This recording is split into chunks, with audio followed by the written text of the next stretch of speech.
So I'm kind of like winding down after a big crypto scam that I played into, and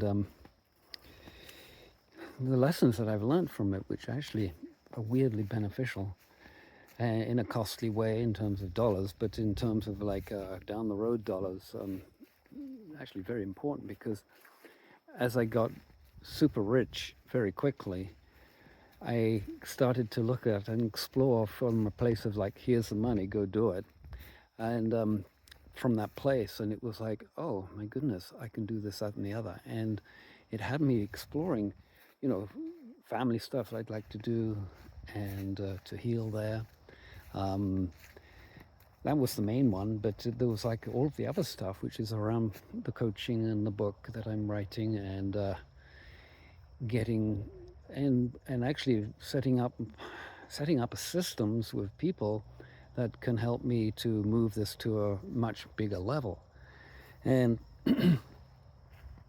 yeah, it was exceedingly exciting, actually, addictive to be trading crypto for just like very short periods of time, like 2, 3, 4, 5 minutes, and and then watching, watching your the profit grow by about 30% each trade because of the leverage on there, and I think we were 100x. But it gave me how the absurdity of money, to be gambling or having gambling stations with all those different crypto coins, having basically, then absolutely totally worthless other than numbers on a piece of paper. It's not even worth that. And the scam I got into was partly because of the trading leverage, and they had it well set up. And guess what? So, as you can imagine, you're looking at in several trades you can double your money, or better, or even sometimes in one trade. I did see one trade go to $2,400 in not long, very quick, maybe 10 minutes, 2,400%, excuse me. So it's 24x, $1 in, 24 out. And but it turns out that as many people haven't found, it's tough to get this stuff out of there. And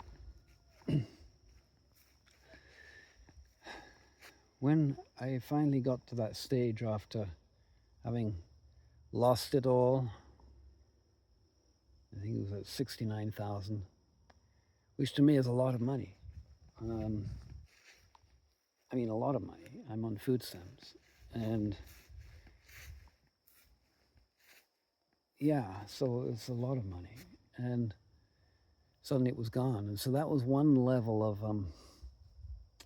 understanding, let's put it that way, or revelation. And I think the benefit of it was that I got mentally and excited enough from the trading that I could make a chunk of change that would leverage what I want to do over the next year or two. And I wouldn't have to worry about making sales or getting quotas or anything like that. I could just have it there. And during the writing phase of the book, which I'm now just finished up to a working first chapter finished, which is the main chapter to introductory. It's a lucid dream I had with the Nightwalkers where they took me into the volcano here and then up into the sun and through the skin of the sun into a cosmos that is very like, now I find out, Yogananda's experience when he had Shaktipad. I think it was Yuktasava, is that how you pronounce it? Or Yuktasava. And gave him that pod, is it pad? Anyway, it's just a tap here. And so he got like really quickly initiated into this space that night I went on myself. It was like, whoa.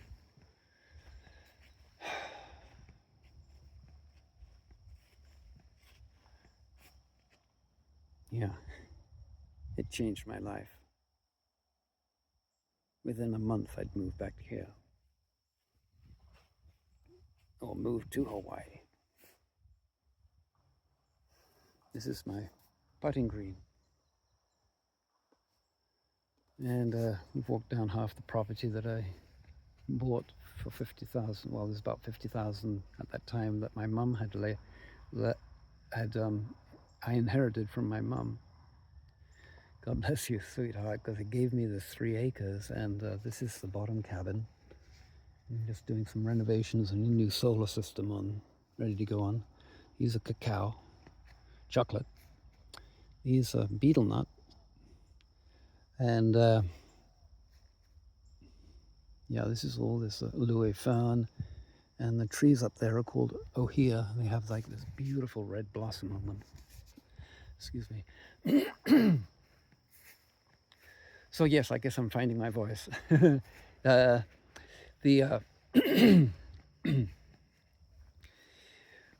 but the beauty of it, when I look at, yeah, I could go down that. Oh, I lost this. I spent all this time, and I wasted and I got cheated yet again.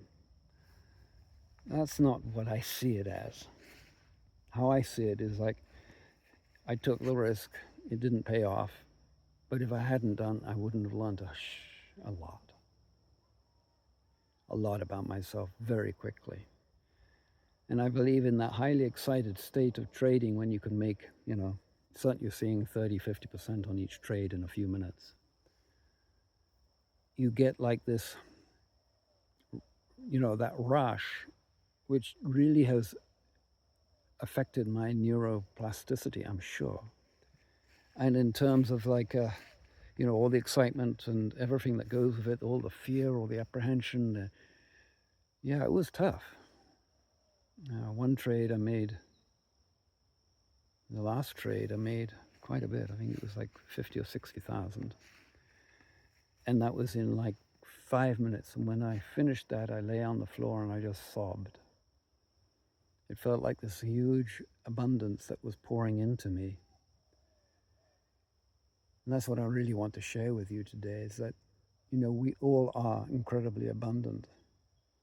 And so long as we come along with integrity, which obviously my integrity there was lacking, but also it was an incredible lesson. So I see it not as an integral part, but more as a risk management. And, to understand how it must feel for everybody else that's getting ripped off with this system, cryptos and fiat. And, again, thanks to Mum, that's my garage there and workspace. And thanks to my mum. God bless you, sweetheart. Yeah, there's so much gratitude. And I'm so grateful for this crypto drama. It's like, I know I can make that money anyway. Not by making money, but by doing a service. And in doing a service for others, the money will flow. And I had that in the back of my mind as I'm doing the crypto, and I'm going like, okay, this is easy to get up to 500,000 or 5 million. And is that what I want? Is it doing it this way what I want to make the money off? Yeah, I could have done service with the money later on, which would have maybe have worked, but I think it's far more healthier for me to be out of the crypto crypt, coffin, dead crypto. Wow. Yeah, what a dark tale that is. With people like BlackRock and those huge mega corporations that are basically fueling that market. It's all a way to skim us off, just like they did. Well, they did that with, gold and silver. When they made it illegal for you to hold gold and silver, they're doing it with crypto madness. And people like me are getting suckered in. And most people, like unlike me, don't have the resources that I have, which is I got land and I got a cabin I'm fixing up to rent. So that buys me gas for the month. The food stamps pay for that. And meanwhile, I just deal with the big damage and fix this and do all the stuff that needs to be got done. I have a greenhouse up the top there where I've got a bunch of collard greens in there. And there's some more cacao back in here. And this I want to make into a circle with rocks. And I'll cement it into a rock circle there and have an entranceway somewhere in here. With the idea of making that into like a sweat lodge. Or maybe it'd be an open pavilion, I'm not sure. Both would work there. And here's yoga studio, sound healing room, my bedroom, outside performance and sitting area. And yeah, more cacao in there, banana behind there. Yeah, you see these big load of cacaos.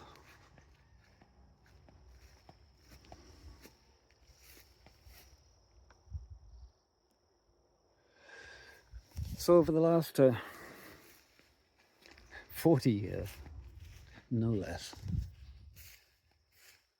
since 1983, basically, I left General Electric as a development engineer to move on out of the corporate scene. And just like now, I moved out of the crypto scene. And I'm going to say goodbye to that forever. And I worked for myself in terms of like construction work and building and design and other things an engineer does, right? But I love working with my hands and making things. In fact, every nail, every screw, every cut, every polish on the adheres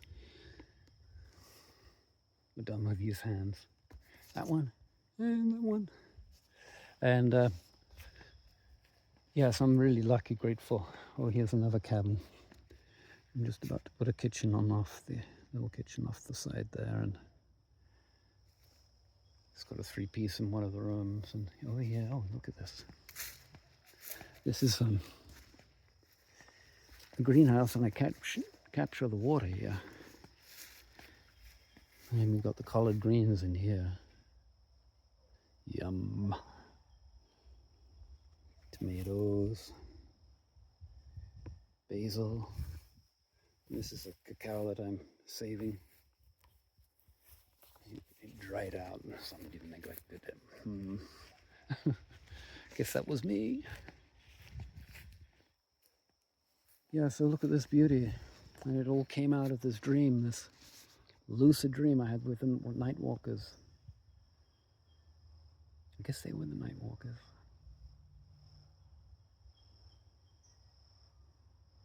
Where they took me into the volcano, and then we just went through the volcano into this heat, but it wasn't hot. Liquid, but it wasn't. There was a pathway through it.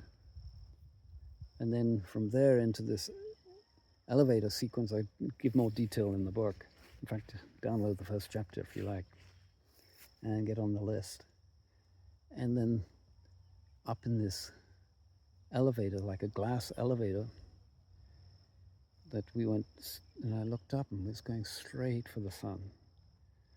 And then I could, anyway, more details in the book. I popped through the skin of the sun, and inside was like this cosmic space that, incidentally, Yogananda basically duplicates what I had written down previously, and now I get to look at the two. They're practically identical visions or initiations, literally, into the other world where we're floating in consciousness. Anyway, more in the book. I want to get you on my mailing list. I'll be honest. And So that kind of like wraps up my crypto journey and the tremendous benefits that I got out of it. It was not what you would think.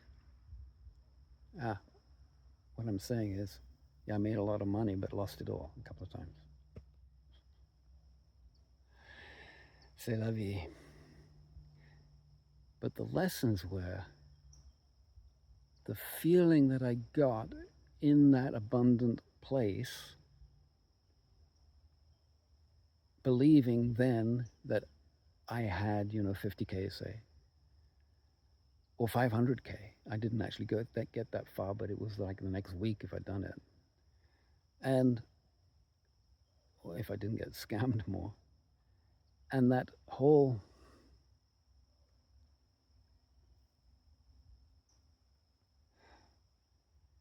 I wanted to use the word chamber, like an enclosed space, a bubble.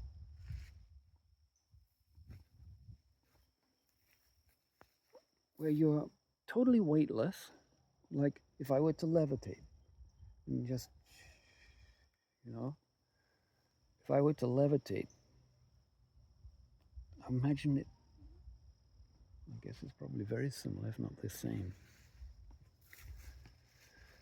So I've always been a consciousness explorer. I was a clairaudient as a kid. Went to a Rudolf Steiner school, the Waldorf school, and so it kind of kept me in touch with some of that in a weird way that Steiner has. And has with words and ways of communicating stuff, which are not really that difficult to communicate, but somehow he makes it into like some esoteric mental masturbation, maybe. I guess to perpetuate the indoctrination that we have these cycles in the West. And how's the rust doing on here? I've been spraying it with neem oil and soap. Yeah, it just goes in there and bam. Such is living on the farm. Incidentally, I did grow up on a farm, which I'm really grateful for now, because it taught me how to fix things or how to look at stuff so that you could think about fixing it. And here comes the rain, so I'm going to step inside and show you the tools that I've been working on, or the inventions. I think if the camera will adjust for the light in here. Close the door. So let's see if I get this right. Okay, this is a sound therapy chamber, and in it you feel the music or the sound coming from the bed here. So it vibrates, it ripples, and takes you very quickly, deeply into deep consciousness state. The dodecahedron, which is the name of the shape, let's get him over here, is mostly around your thorax and above, basically your thighs as you lie in there. And your feet are sticking out down this end. Whoops, where am I? Over here. So your head's up on the pillow there or not, but up in that direction. How do I get over that? Yeah, that way.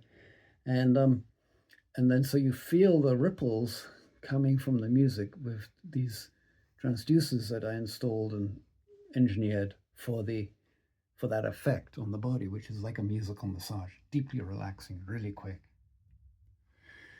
And the frame is about reshaping or harmonizing the energies around you. So as you're lying in there,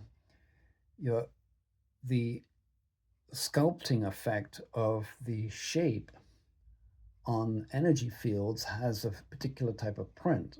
And if you think of a, oh look, handy here. If you think of a cube, right, energetically it's going to behave very different to the dodecahedron. In fact, this corresponds to the element earth. Or if we look at this one up here, this one's the two pyramids basically together, right? But this one is actually called an octahedron. It has 8 faces to it. And depending on how you get it lined up, let's see, yeah, there we go. It changes, you can get different shapes coming off it. And, or 2-dimensional shapes. And so they all affect the energy, just like if you go into this room here or into the yoga studio out there, the sound is affected differently. And so, and also the energy field around you is imprinted by this shape. And the quality of this shape is known as the element ether, or air ether, chi, prana, Gaia, 0 point, what are the other ones that they've coined to sort of take it away and make it their own? But it's that etheric space out of which basically spirit, or in which spirit abides. That's where spirit is. Now, spirit can be looked from an engineering point of view as being basically electromagnetic frequencies. And some of them are light, which we see, color on my, some are, higher frequency that we don't perceive with our eyes, and etc., or lower frequencies that all the way down get into the sound spectrum. So what's happening in here is, as your body is lying in here, how do we go? Okay, body is lying here, the music's coming through, and so where there's tension in the body, it could be, say, around your hips or whatever, shoulders up there, that music vibrates it, parabolates it, and releases that tension, and there's a change of state in the person as they're lying there. Maybe they move around a little bit to adjust into that new space that release created. And so it's, a combination of the music frequencies and largely a lot to do with intent and the mental invitation or intent of going into this type of work. I make it, for me, it's very, very sacred, work to be doing on myself and with others. Just by the nature of the quality of energies that we're working with, and that is these higher energies that are in that spirit, prana, Gaia, chi, qigong, all those, although qigong is chi again, right? But in all of those qualities of how the world around us, or the wood, the metal, the gold, these are all gold-plated, how the world around us is actually condensed out of this etheric spirit place. And so as a longevity mentor, my goal is over 100, but the way that we honor our bodies and exercise our bodies and give it the right nutrition and the right mindset and powerful visions, which, if you're like me, the Tony Robbins mastermind group that I'm in, I'm moving way beyond some of the most difficult points of expressing my discoveries in this work. Now, it's not limited just to the sound and sacred geometry, cymatic, musical massage, chi, prana, Gaia, etc., that I've been working with. And I came across some equipment out of Russia back in, I think it was like 2002.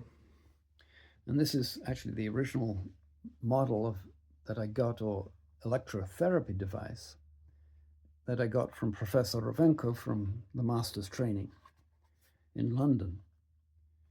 And this one is dead now, but it has a wide range of different frequencies that come off and power levels that come off these electrodes, and you place them on the skin.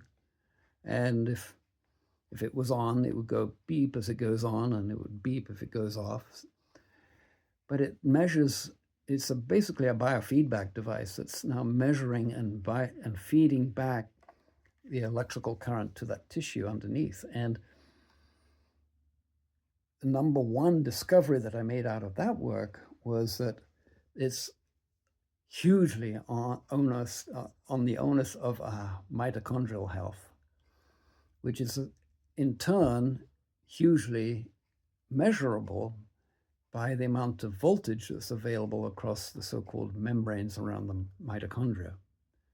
So-called, we'll get to that in the book. And these membranes have a huge millivolts of power across the membrane, of juice, of prana that's condensing out of the prana, gaya, chiya space. And so we got like this magical thing that's happening in the mitochondria. And incidentally, this is so amazing. It turns out that the mitochondria, of which there's, I think it was 21 trillion in the body, occupy 30% of the body's volume. So catch that, that's how important they are. And that's the reason why you've not really understood that equation.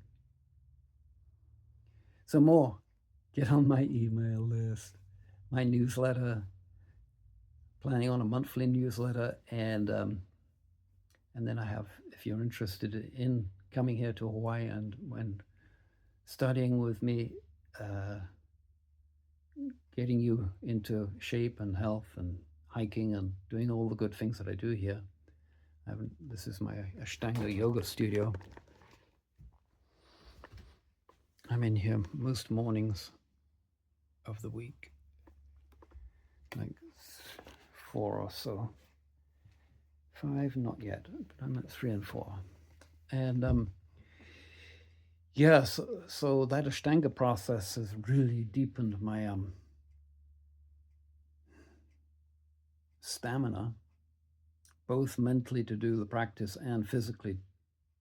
Well, mentally to remember all the different poses and physically to actually get into them. And yeah, so that's been like very much like the lessons I've learned from the hiking up Mauna Loa and Mauna Kea here, up to basically 14,000 feet, 13,700 and 800, something like that. So close together in height, the Mauna Loa and Mauna Kea. And I've been up there a lot, basically in prayer and as a pilgrimage.